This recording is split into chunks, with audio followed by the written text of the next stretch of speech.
இன்றைக்கி கார்த்திகை தீபம்ன்றதால நாம் முருகன் அமர வைக்கிறதுக்காக ஒரு மரப்பலகையில் சட்கோண கோலத்தை போட்டு அந்த சட்கோண கோலத்து மேலே ஓம் விளக்கை வச்சு பூவெல்லாம் எல்லாம் வச்சு தீபம் ஏற்றி முடித்ததும் முருகனுக்கும் விநாயகருக்கும் முதல்ல பாலாபிஷேகம் பண்ணி எடுத்து தீபார்த்தனைலாம் பண்ணி முடித்ததும் அதுக்கப்புறம் சந்தன அபிஷேகம் செஞ்சோம்.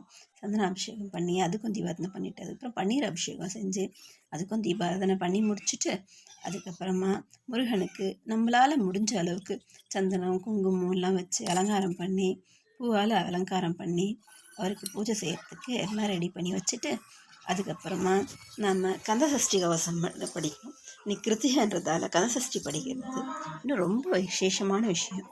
கந்தசஷ்டி கவசம் படித்து முடிச்சுட்டு அதுக்கப்புறம் முருகனுக்கு இன்னைக்கு கார்த்திகை தீபத்துக்கு மாவிளக்கு ஏற்றிட்டு முருகனுக்கு தேவையான அவர் படையலுக்கு தேவையான சாதம், சாம்பார், பொரியல், ரசம், வடை, பருப்பு, நெய் எல்லாத்தையும் வச்சு முருகனுக்கு படையல் போட்டு முருகனோட நாமத்தை சொல்லி முருகா முருகா முருகா முருகான்னு சொல்லி ஆறுமுகனையும் வேண்டி முருகனையே நினைச்சு முருகனுக்கு உங்களுக்கு கார்த்திகை தீபத்தோட நல்லபடி கிடைக்கும்.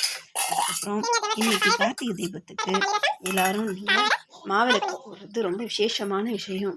மாவிளக்கு போட்டு எடுத்த பிறகு நீங்கள் இன்னைக்கு உங்களால் முடிஞ்ச அளவுக்கு 27 தீபம் போட்டு கார்த்திகை தீபத்தை சிறப்பாக கொண்டாடுங்க. ஓம் நம சிவாய. ஓம் முருகா சரணம்.